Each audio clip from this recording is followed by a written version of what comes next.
السلام علیکم۔ جرمنی میں پروان چڑھی 20 برس کی کرسٹیان بیکر کے پاس بہت وقت تھا۔ وہ یورپ MTV کا اینکر بننے کا خواب دیکھ رہی تھی، مشہور اور مقبول لوگوں سے ملنے اور گفتگو کرنے کا ارادہ رکھتی تھی اور خوب پیسے کمانا چاہتی تھی۔ جرمنی میں وہ یورپ MTV کی اینکر بن گئی اور جلد ہی یورپی پریس اور عوام میں مقبول ہو گئی۔ اپنی کتاب فرام MTV ٹو مکہ میں لکھتی ہیں کہ میں اپنا ہفتہ وار پروگرام یورپین ٹاپ 20 پیش کرتی تو لاکھوں کروڑوں لوگ اسے شوق سے دیکھتے۔ جلد ہی بیکر نوجوانوں میں مشہور ہو گئی، لوگ اس کی مثالیں دیتے رہتے، بڑی تعداد میں مداحوں کے ای میل موصول ہوتے۔ سخت محنت اور مسرور زندگی گزارنا اس کا مقصد تھا۔ جرمنی میں کافی ایوارڈ بھی ملے۔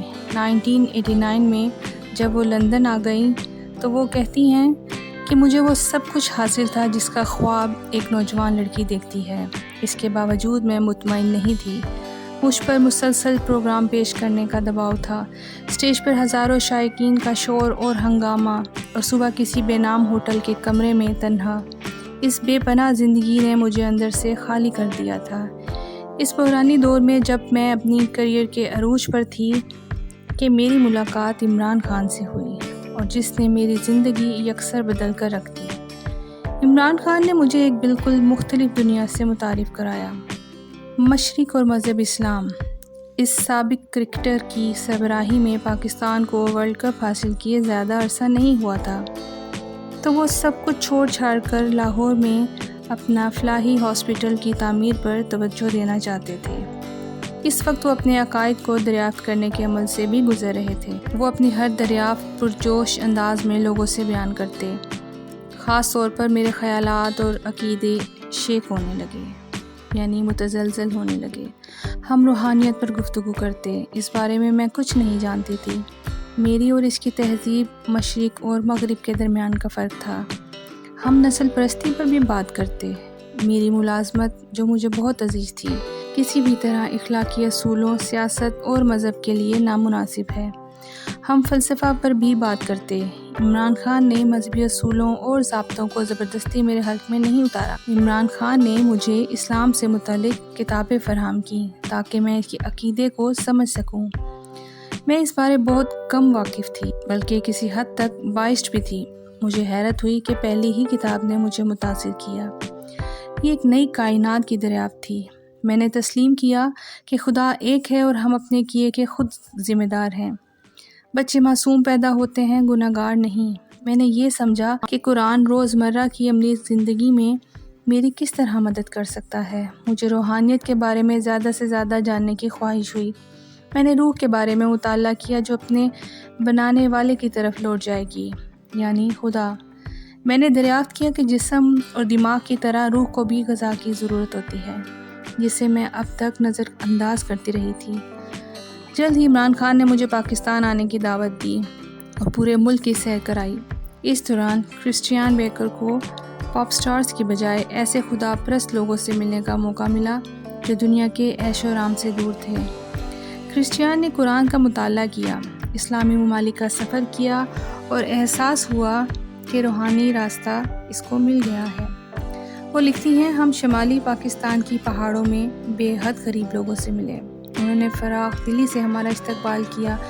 روزگار سے محروم لوگ عمران خان کے ہاتھ پر اس کے ہاسپٹل کے لیے چند روپے رکھ دیتے۔ عورتیں اپنے زیورات نکال کر دے دیتی۔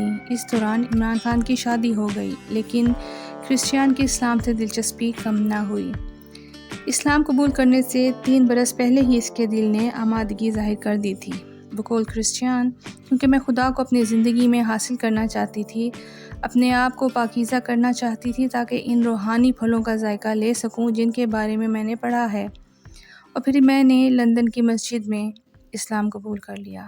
کپتان سے متاثر ہو کر ایک یورپی خاتون ٹی وی اسٹار نے اسلام قبول کر لیا۔ He is a great leader and hugely popular. He has a vision.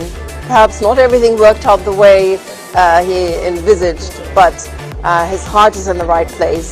He inspired me to Islam. I converted because of his teaching and his inspiration. I can tell you one thing, He's the furthest than I can imagine from a terrorist.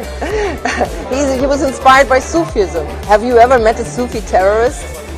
Thank you. اسلام قبول کرتے ہی کرسچیان پر خلاف توقع مشکلات اور مصائب کا دور شروع ہو گیا۔ اس نے عمرہ اور حج کی سعادت حاصل کی۔ اس کے بعد 2009 میں اپنی کتاب فرام MTV ٹو مکہ تحریر کی۔ اس کا انگلش کے علاوہ عربی، ترکی اور ڈچ زبان میں ترجمہ ہو چکا ہے۔ وہ کہتی ہے کہ اسلام اور مسلمانوں کی محتاط نمائندگی کے لیے انہوں نے اپنے عقیدے کے سفر کو کتابی صورت میں شائع کیا ہے۔ کرسچیان کا ارادہ ہے کہ وہ لوگوں کو بتائیں کہ خبروں میں دکھائی جانے والی دہشت اور دباؤ کے علاوہ مسلمانوں کی اکثریت عام انسانوں کی طرح ہے، جو سماج کے خوشگوار اور باعمل رکن ہیں۔ انہیں اس کے نتائج بھی نظر آ رہے ہیں۔ یورپ میں وہ اسلامی ترجمان کا کردار ادا کر رہی ہیں۔ انہیں محسوس ہوتا ہے کہ جرمنی میں لوگوں کے رویے اور رجحان میں بہتری آئی ہے۔ وہ فرماتی ہیں کہ مجھے یہ سن کر گہرا صدمہ پہنچتا ہے کہ مسلم نوجوان اپنے عقیدے سے گمراہ ہوتے جا رہے ہیں۔ لوگوں سے ملتے رہو، دوستی کرو، ان تک رسائی حاصل کرو، کیونکہ میں بھی اسی طرح مسلمان ہوئی۔ جن لوگوں سے ملی ان کے خلوص اور سلوک نے مجھے بے حد متاثر کیا۔ اللہ حافظ۔